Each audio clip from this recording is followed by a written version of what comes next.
Hello दोस्त, मैं Rajiv Ranjan Singh Rajiv classes में वेलकम करता हूं। आज मैं कुछ इंपॉर्टेंट क्वेश्चन लेकर आया हूं, इसे ध्यान से देखेंगे और इसको मैं सॉल्व करा रहा हूं बहुत ही शॉर्ट ट्रिक से। क्वेश्चन जो कह रहा है, पहला क्वेश्चन है कि एक आदमी ने कुछ वस्तुएं खरीदी, उसने 1/3 वस्तुएं 14% लाभ पर, कॉमा 3/5 वस्तुएं 17.5% लाभ पर और शेष वस्तुएं 20% लाभ पर बेच दी। इस सौदे में उसे कितने प्रतिशत का लाभ हुआ? ठीक है, देखेंगे कैसे सॉल्व करेंगे। इसे सॉल्व करने का शॉर्ट ट्रिक होगा 1/3 वस्तुएं 14% लाभ पर प्लस 3/5 वस्तुएं 17.5% लाभ पर। 17.5 को मतलब 35/2। ठीक है, फिर क्या है, शेष वस्तुएं 20% लाभ पर। अब शेष वस्तुएं कैसे निकालेंगे? 1/3 और 3/5 दोनों को जोड़ देंगे और घटा लेंगे एक में से, वही हो जाएगा यहां पर शेष वस्तु। कैसे? 5 और 3 का 9 14, यानी 1/15 हो जाएगा। कैसे निकाला जाता है इसको दिखाते हैं। 1/3 हो गया और ये 3/5 हो गया। एलसीएम ले लेंगे 15, तो 3 5 15, 5 कम 5, 5 3 15, 3 3 का 9, तो ये हो जाएगा 14/15। तो 14/15 हो गया, तो शेष 15 में से 14 गया 1/15, यही शेष यहां से निकाला जाता है। ठीक है, ये कितने परसेंट पर? तो ये है आपका 20% लाभ पर। ठीक है, ऐसे कर देंगे। अब ये क्या होगा, इसे काट लेंगे। 5 7 35। ठीक है, यहां पर कितना होगा, यानी ये हो जाएगा 5 3 15, 5 4 20। ठीक है, ये हो जाएगा 14/3 प्लस 21/2 प्लस 4/3। ठीक है, एलसीएम कितना होगा? एलसीएम हो जाएगा इसका 6। तो ये 3 दूना 6, तो ये 28 हो गया। 2 3 6, ये 63 हो गया। 3 दूना 6, ये 8 हो गया। ये कितना होगा? 63 और 8 71, और 71 81 91 8 99, 99/6 हो गया। 3 दूना 6, 3 से ही हो गया आपका 33। 33/2 का मतलब 16.5%। इसका आंसर कितना होगा भाई? 16.5%। ठीक है, तो इसे नोट कर लेंगे। इसके बाद देखते हैं नेक्स्ट क्वेश्चन।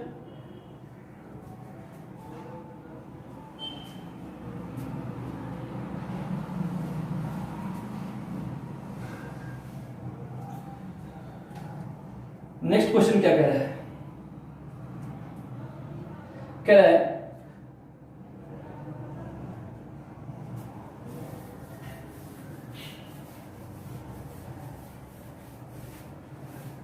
देखिए, कह रहा है एक व्यक्ति ने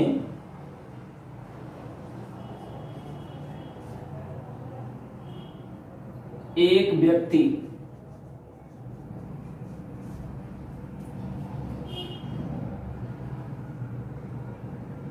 1/3 वस्तुएं, 1/3 मतलब 1/3, 1/3 वस्तुएं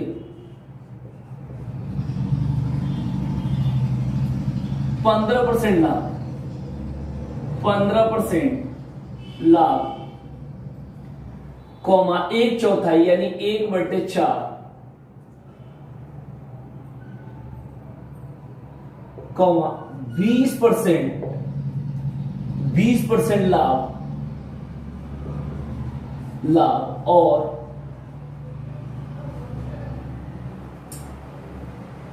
शेष को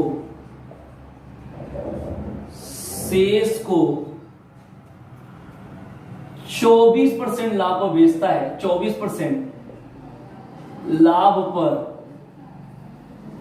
बेचता है, 24% लाभ पर बेचता है, तो कुल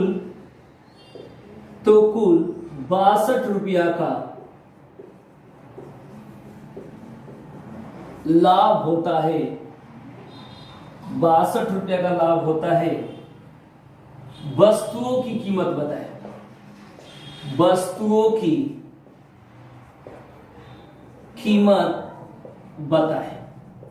ठीक है, ये पूछा है, वस्तुओं की कीमत बताए।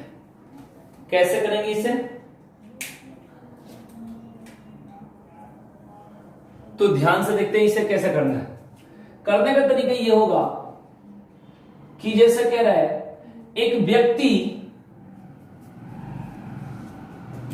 1/3 वस्तुएं 15% लाभ पर, 1/4 वस्तुएं 20% लाभ पर, और शेष कितना होगा? 4 और 3 7 यानी 5/12। कैसे निकालेंगे तो देखते हैं।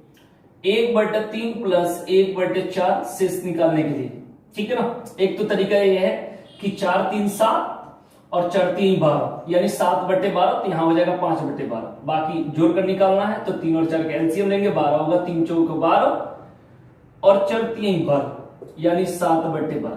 ठीक है, तो 12 में से 7 गया यानी 5/12। 5/12 वस्तुएं 24% लाभ पर बेचता है, तो कुल 62 रुपया का लाभ होता है। यानी भी पीछे क्वेश्चन बताएं कि लाभ यहां पर हो जाएगा 62। ठीक है, क्लियर। एक चीज और समझना होता है, समझने के एक अच्छा तरीका है कि अगर 100% की वैल्यू निकाली जाती है, इस चैप्टर की बात बता रहा हूं प्रॉफिट एंड लॉस में, तो 100% की वैल्यू अगर निकाली जाती है तो ये आपको समझना है कि उसे सीपी कहेंगे, यानी कॉस्ट प्राइस, यानी क्रय मूल्य कहेंगे। ठीक है, अगर 100% से नीचे निकाली जाएगी तो आपको समझना है कि वहां पर लाभ होगा या हानि होगी। क्या होगा? या तो लाभ या हानि।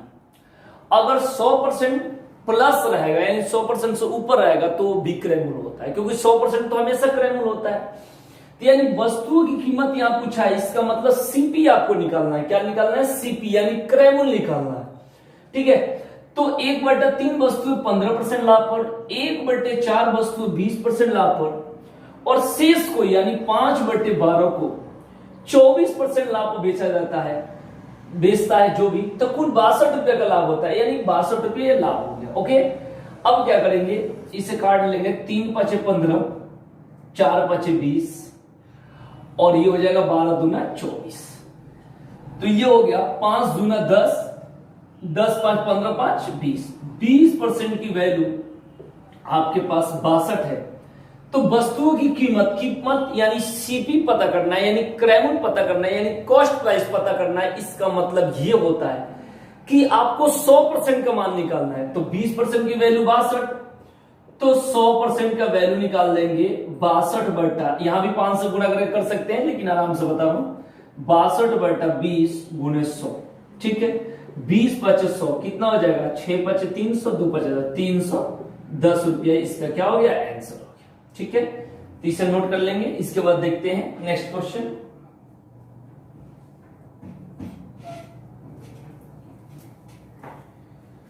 ठीक है, अब नेक्स्ट क्वेश्चन लिख रहा हूं।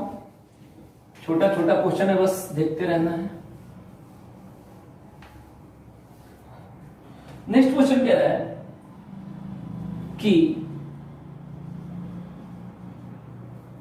मोहन लाल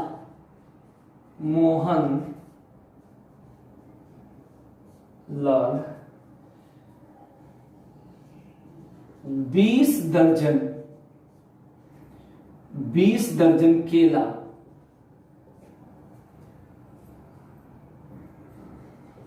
48 रुपया प्रति दर्जन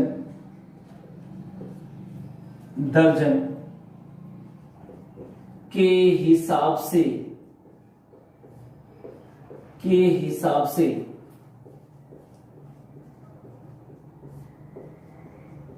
खरीदता है, वह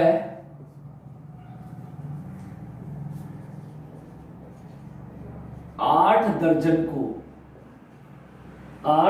को 10% लाभ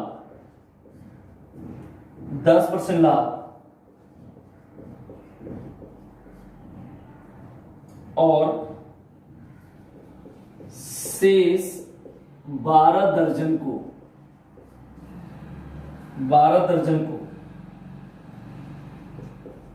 20% लाभ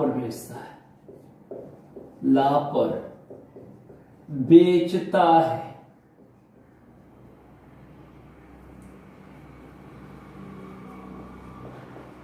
तो कुल लाभ प्रतिशत बताएं, कुल लाभ प्रतिशत बताएं। ठीक है, कैसे निकालेंगे इसको? कुछ लोग पूरा लंबा करके सॉल्व करता है, तो बहुत शॉर्ट ट्रिक बता रहा हूं जो हर जगह काम आएगा। कैसे सॉल्व करना है देखेंगे। 20 दर्जन केला 48 रुपए प्रति दर्जन के हिसाब से खरीदता है, इसमें परसेंटेज में पूछा है। और कहीं भी मैं पीछे भी लाभानी पढ़ाया हूं तो बता रहा हूं कि परसेंटेज की कहीं भी बात होती है तो वहां 100 मानकर हो जाएगा, मतलब 100 से रिलेटेड करके हो जाएगा, उसमें इतना जरूरत नहीं है। तो यहां 48 रुपया दर्जन हो, उससे कोई यहां पर ये नहीं है। सबसे पहले ध्यान रखना है कि परसेंटेज की बात है, तो मैंने बताया परसेंटेज का मतलब 100 से मतलब है, ठीक है, परसेंट वाला वैल्यू से मतलब। अब टोटल 20 दर्जन है, राइट। अब कह रहा है इसमें 8 दर्जन को 10% लाभ, तो 8 गुने 10 कर देना है, 8 दहिया 80 सीधे, ठीक है ना, 80% लाभ हो गया कह सकते हैं। अब तो सब परसेंटेज में वैल्यू है तो वहां कोई दिक्कत नहीं। 8 दर्जन को 10% लाभ, तो 8 दिया 80, शेष 12 दर्जन को 20% लाभ, 20%, तो 12 दुना कितना हो गया 24, 240 लाभ हो गया, ठीक है। अब टोटल लाभ के बाद कितना हो गया ये 0 8 4 12 2 1 3 320 कह रहा है। तो कुल लाभ प्रतिशत बताए, कुल लाभ प्रतिशत बताए। अब कुल लाभ प्रतिशत की बात ये कह रहा है, तो यहां पर कैसे निकालेंगे, यानी 8 दर्जन और 12 दर्जन, यानी टोटल कितना है 20 दर्जन। तो ये 0 से 0 कट गया, ये 2 से कितना हुआ 16, तो यहां पर पूछा कुल लाभ प्रतिशत बताया, तो क्या होगा इसका 16% इसका आंसर हो गया। तो इसे नोट कर लेंगे।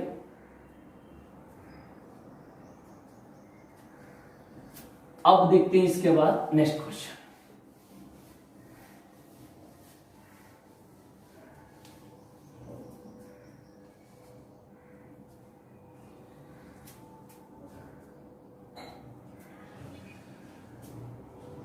नेक्स्ट क्वेश्चन कह रहा है एक परिवार में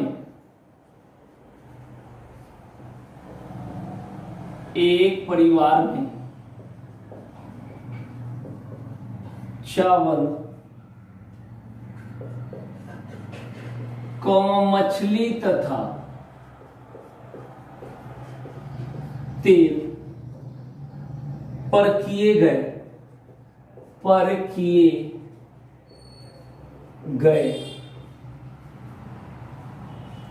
खर्चों का अनुपात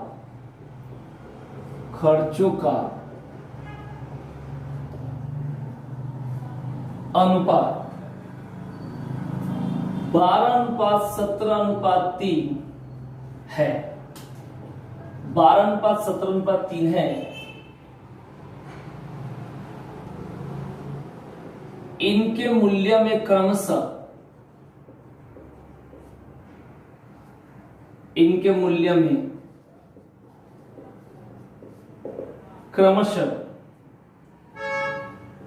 20%, 30% तथा 50% वृद्धि होने पर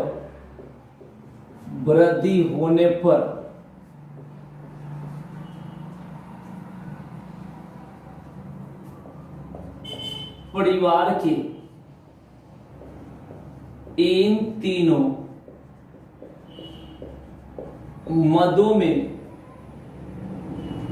तीनों मदों पर खर्च में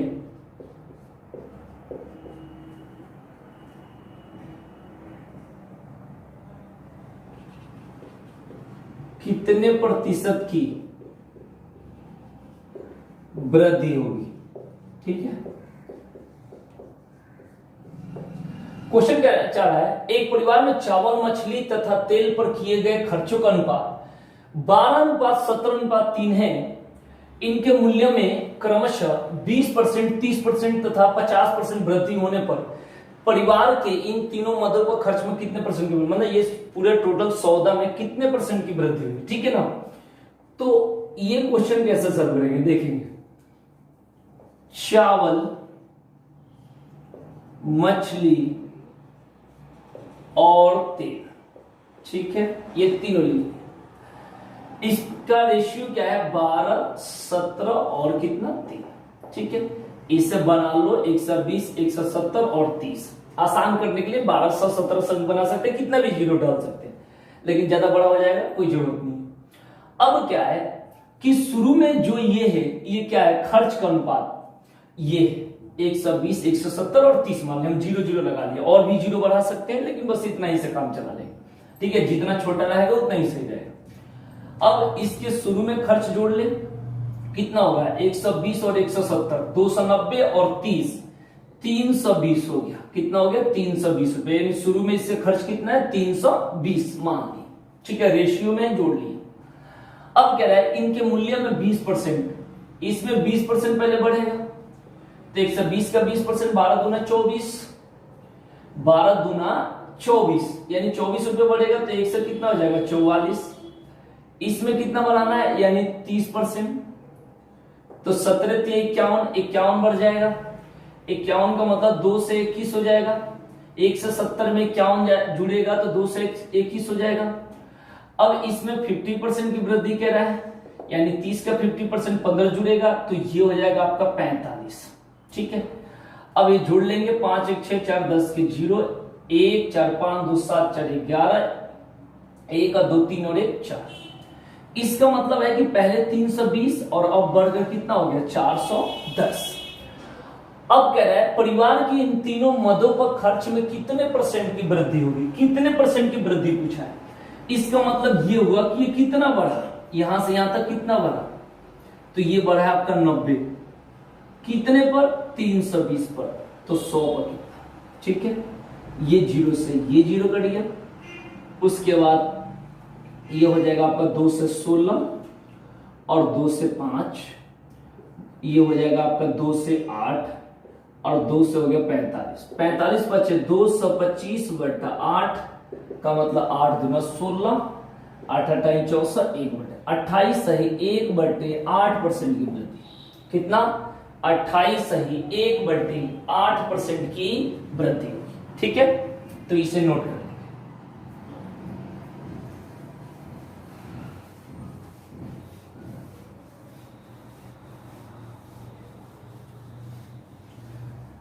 एकदम प्रैक्टिस करना है, सारा इंपॉर्टेंट क्वेश्चन है और आपके लिए फायदेमंद होगा। ठीक है, जितनी प्रैक्टिस होगी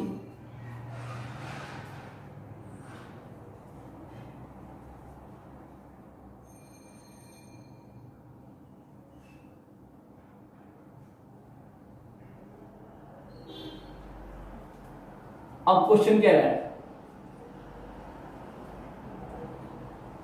A, B, C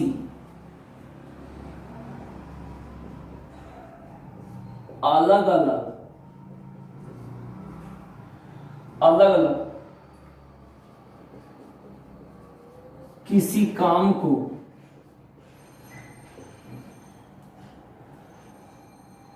पंद्रह 20 और 30 दिन में समाप्त कर सकते हैं, समाप्त कर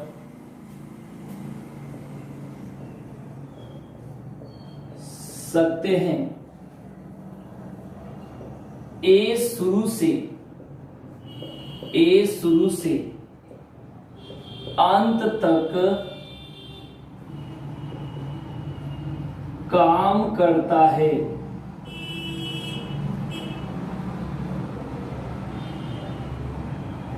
तथा प्रत्येक दूसरे दिन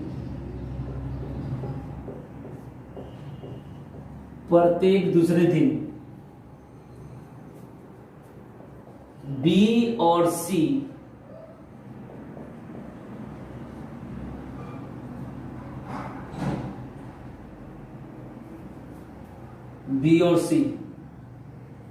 कॉमा ए के साथ काम करते हैं,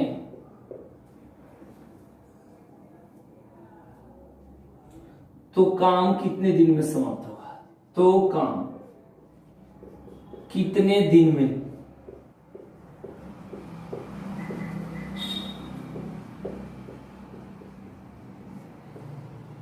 समाप्त होगा। ठीक है, कैसे करेंगे इस क्वेश्चन को? बढ़िया क्वेश्चन है, इसे ध्यान से देखेंगे। कह रहा है ए बी सी अलग अलग किसी काम को 15, 20 और 30 दिन में समाप्त कर सकते हैं। ए बराबर 15, बी बराबर 20 और सी बराबर 30। 15, 20 और 30। पहले इसका एलसीएम ले लेंगे। 15, 20 और 30 का एलसीएम होगा 60। 15 चौका 60, 20 3 60, 30 दूना 60। इससे भाग दें।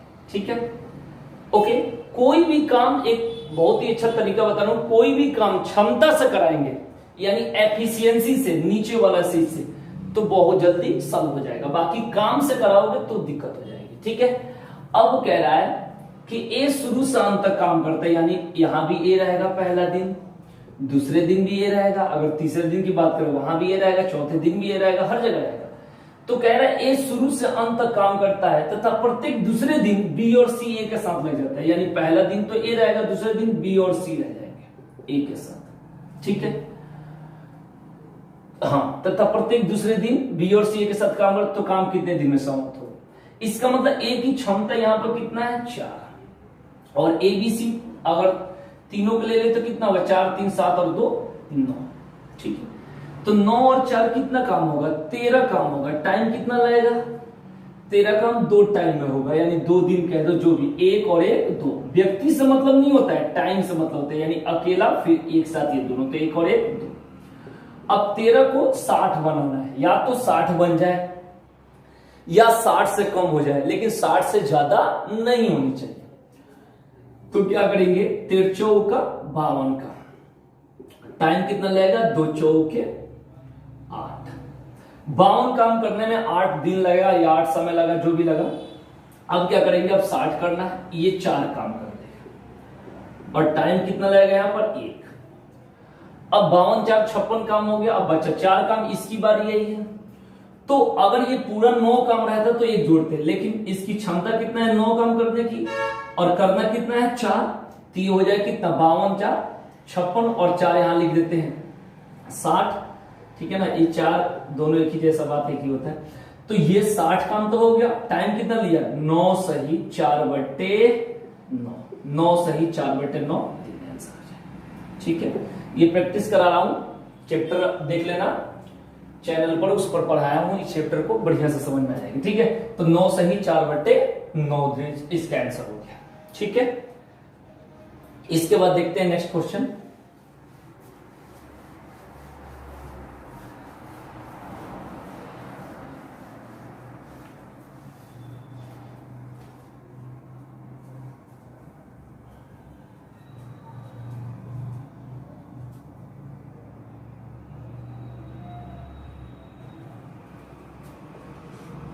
कह रहा है क्वेश्चन, ए तथा बी एक काम को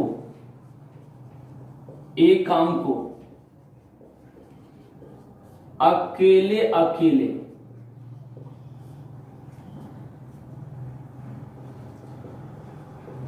क्रमशः 45 दिन तथा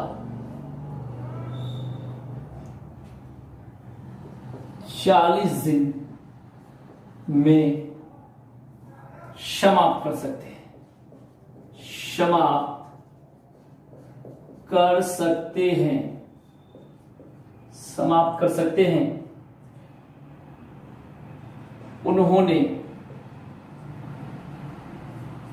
उन्होंने एक साथ काम करना शुरू किया,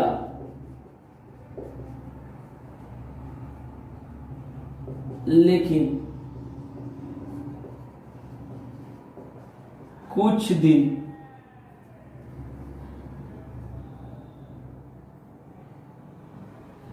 दिन बाद ए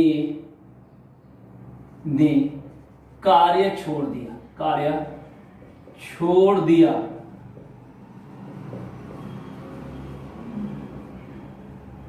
तथा बी ने शेष कार्य 23 दिन में समाप्त किया, ठीक है, समाप्त किया। ए ने कार्य कितने दिन बाद छोड़ा? ए ने कार्य कितने दिन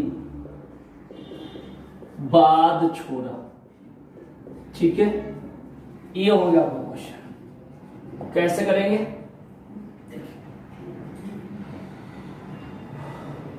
सबसे पहले ए का 45 और बी का 40 लिख लिए।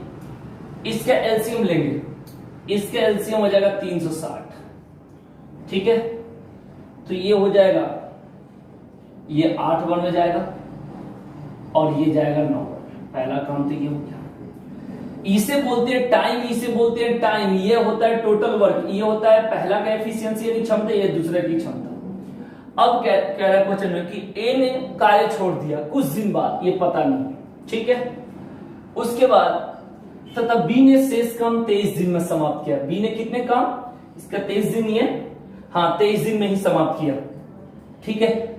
तो एक बात बताओ यहां पर कि बी ने 23 दिन में समाप्त किया, तो यहां पर बात करेंगे कि टोटल काम यहां पर करना है 360 काम करना है। कितना काम करना है? 360 काम करना है। और 360 काम करना है, इसका मैं शॉर्ट कई तरीके से बता सकता हूं, ठीक है। मैं इससे 2 तरीका बता रहा हूं फिर भी। तो यहां पर क्या करें? 360 काम करना है। अब एक बात बताओ कि कुछ दिन बाद ए ने तो कार्य छोड़ दिया, ठीक है, बी ने शेष काम 23 दिन में समाप्त किया। इसका मतलब ये हुआ कि बी 23 दिन तक काम करे होंगे। बी तो कभी भगा नहीं है, तो बी की क्षमता कितना है? 9 है। तो 9 क्षमता से 23 दिन तक काम करे होंगे, तो कितना काम हो गया? काम जो हुआ होगा ये हुआ होगा 207 काम। कितना काम होगा? 207। 9 3 27 और 9 2 18 2 20, 207 काम हो गया, ठीक है। अब बात ये है कि 207 काम तो कौन करा होगा? अकेले बी ने करा होगा। तो 360 में से 207 घटा लेंगे तो कितना बचा? यानी 153 काम बचा। अब 153 काम दोनों ने करा होगा। जब तक ए ने नहीं छोड़ा तब तक ए और बी, क्योंकि दोनों साथ में काम शुरू करे हैं, तो दोनों ने साथ में शुरू करे हैं, तो ए और बी दोनों मिलकर करे होंगे। तो दोनों की क्षमता कितना? 9 8 17। तो 17 से भाग दे देंगे 117 9 कितना होता है? 153। यानी 9 दिन बाद किसने काम छोड़ा है? यानी ए ने छोड़ा है। ए ने कितने दिन बाद छोड़ा है? यानी 9 दिन बाद इस काम को छोड़ा है। तो इसका आंसर कितना होगा? 9 होगा, ठीक है। तो ये क्लियर हो गया। अच्छा, अब बात करते हैं, एक तरीका और बता रहा हूं, यही तरीका लेकिन अच्छा है, ध्यान रखेंगे, ठीक है। एक तरीका और बता रहा हूं कि कह रहा है ए ने, हाँ, लेकिन कुछ दिन बाद ए ने कार्य छोड़ दिया, तो बी कितना काम करा होगा? 23 दिन तक। यानी बी एक दिन में 1/40 काम कर सकता है, ठीक है, 1/40। तो ये 23 दिन में कितना काम करा होगा? 23/40। तो 23/40 काम इसने करा होगा, तो ये दोनों लोग मिलकर कितना काम करे होंगे? तो 40 में से 23 गया, 17/40 काम ये दोनों लोगों ने करा होगा। तो 360/8 + 9 है, यानी 360/17 गुणे 17/40। तो 0 से 0, 4 9 36 और ये 17, यानी 9 दिन बाद ए ने काम छोड़ा है। तो इस तरीका से भी हो जाएगा, लेकिन वही तरीका सही है। मैं 2 बता दिए, कम से कम और भी बता सकता हूं, लेकिन वही तरीका सही था, ठीक है। तो ये क्लियर हो गया।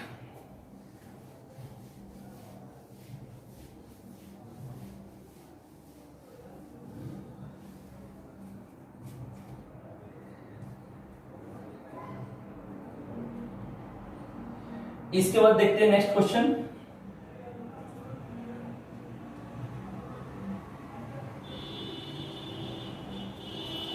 नेक्स्ट क्वेश्चन कह रहा है कि 18 व्यक्ति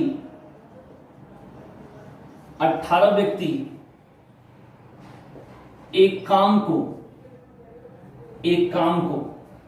चलो मैं इसे शॉर्टकट में लिख देता हूं, ठीक है, देखेंगे। कह रहा 18 व्यक्ति यानी मैं एक काम को 24 दिन में कर सकते। कितने दिन में? 24 दिन में। कह रहे 54 औरतें यानी वुमेन 54 औरतें इसे 12 दिन में समाप्त कर सकती है, तथा 16 बच्चे यानी बॉय इसे 54 दिन में समाप्त कर सकते हैं। कितने दिन में? 54 दिन में। तो कह रहा है कि 3 आदमी यानी 3 मैन 9 औरतें तथा 6 बच्चे मिलकर इस काम को कितने दिन में समाप्त करेंगे। ठीक है, क्वेश्चन ध्यान से समझ लेंगे फिर से। कह रहा है 18 आदमी किसी काम को 24 दिन में कर सकते हैं, जबकि 54 औरतें इसे 12 दिन में कर सकती हैं, और 16 बच्चे इसे 54 दिन में कर सकते हैं। तो 3 आदमी 9 औरत तथा 6 बच्चे मिलकर इस काम को कितने दिन में कर सकते हैं। ठीक है, तो ये करने का तरीका क्या है इसको मैं बता देता हूं। देखेंगे कैसे, शॉर्ट ट्रिक है।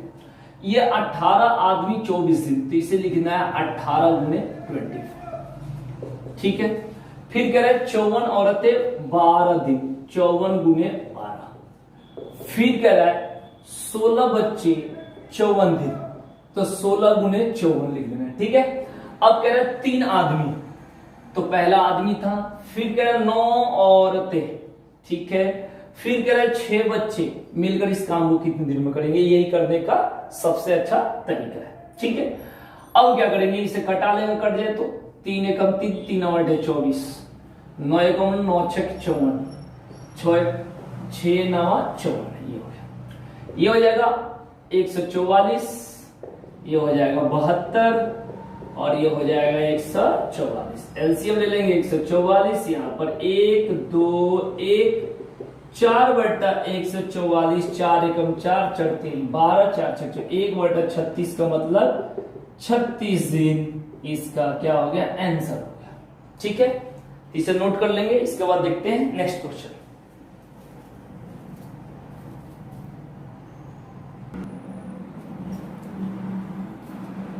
तो देखते हैं नेक्स्ट क्वेश्चन। नेक्स्ट क्वेश्चन कह रहा है, यदि किसी संख्या को 9/8 से गुणा करने को कहा गया, परंतु उस संख्या को 9/8 से भाग दे दिया, जिससे प्राप्त परिणाम वास्तविक परिणाम से 17 अधिक प्राप्त होता है, वह संख्या क्या होगी। वह संख्या क्या होगी। ठीक है, इसको करने का तरीका यह होगा कि वह संख्या मान लेंगे a, ठीक है ना। इसको 9/8 से गुणा करना था, लेकिन गलती से इसमें 9/8 से भाग दे दी है। ठीक है, ठीक है, तो जो गलती होता है उसको पहले लिखते हैं। ठीक है, तो 9/8 से भाग दे दिया गया, यानी ये गलती हो गया, तो इसे पहले लिखेंगे। वास्तविक परिणाम से कितना उत्तर अधिक प्राप्त हुआ, ये प्राप्त हुआ आपका 17, तो ये 17 लिख देंगे। ये ध्यान रखेंगे कि जो गलती हो जाती है उसको क्या लिखते हैं, उसको पहले लिखते हैं। जैसे मैं कहूं कि किसी संख्या को 25 से गुणा करना था, लेकिन गलती से उस संख्या को 52 से गुणा कर दिए, जिससे उसका उत्तर वास्तविक उत्तर से 324 अधिक प्राप्त हुआ, ऐसे निकाला जाता है। फिर से समझेंगे। जैसे मेरा क्वेश्चन था कि मान लो अपने तरफ से मैंने बोला कि किसी संख्या को 25 से गुणा करना था, लेकिन हमने गलती से उस संख्या को 52 से गुणा कर दिया और उसका उत्तर वास्तविक उत्तर से 324 अधिक प्राप्त हुआ। इसका मतलब यह हुआ कि जो गलती हो जाता है उससे पहले लिखते हैं और सही वाला को बाद में। ठीक है ना। जैसे मान लो कि अगर समझ में नहीं आया, आपको 20 रुपया लेना है किसी से और 100 का नोट ले लिया, तो कितना आपने अधिक लिया, 80। यानी 20 लेना था और 100 का नोट आपने लिया, तो 80 अधिक है। तो गलती से तो 100 लिया, लेना था 20, तो जो गलती हो जाता है उसे कहां लिखते हैं, पहले लिखते हैं। ठीक है, तो इस चीजों को ध्यान रखिएगा। अब इसे कैसे सम करेंगे, तो ये हो जाएगा 8a/9, a मान लिया समझाने के लिए, और ये 9a/8। पहले इसके एलसीएम लेंगे, कितना हो जाएगा 72, तो 9 8 72, 8 9 64a, और ये कितना हो जाएगा 8 9 72, 9 81a, अब बराबर कितना 17। ठीक है, माइनस का कोई मतलब नहीं होता है। 64 में से 81 गया तो ये 17 हो जाएगा, 17 से 17 काट दिए, यहाँ a बचेगा, a बराबर कितना होगा 72, माइनस से कोई मतलब नहीं है। ठीक है, अगर इसको हम लोग शॉर्ट ट्रिक से बनाते हैं, इसकी ट्रिक से बनाते हैं, तो कैसे बनाएंगे, तो देख लेंगे। फॉर्मूला लिख देता हूं, ए बी सी बटा बटा दोनों, मतलब ये जो संख्या है एबीसी लिख दिया, ये जो संख्या अंश तथा हर के वर्गों का अंतर, ठीक है ना, ठीक है, square difference of square of numerator and denominator, यानी अंश और हर के वर्गों के अंतर को यहां से कर देना, यानी लिख सकते हैं ऐसे लिख देते हैं ए स्क्वायर माइनस बी स्क्वायर, लेकिन समझ जाना कि ए स्क्वायर माने ज्यादा में से कम ही घटेगा, बाकी कोई यहाँ पे माइनस से कोई मतलब नहीं होता है। तो जैसे मैं 8 लिख दूं, 9 लिख दूं, और एक संख्या कितना है यहाँ पर 17 है, और बट्टा दोनों का अंतर यानी 99 81 में से 8 हटाए 64 गया, तो कितना हुआ 17, 17 से 17 कट गया, आंसर कितना 72 हो गया, ठीक है। उसी तरीके से इसको भी बना सकते हैं,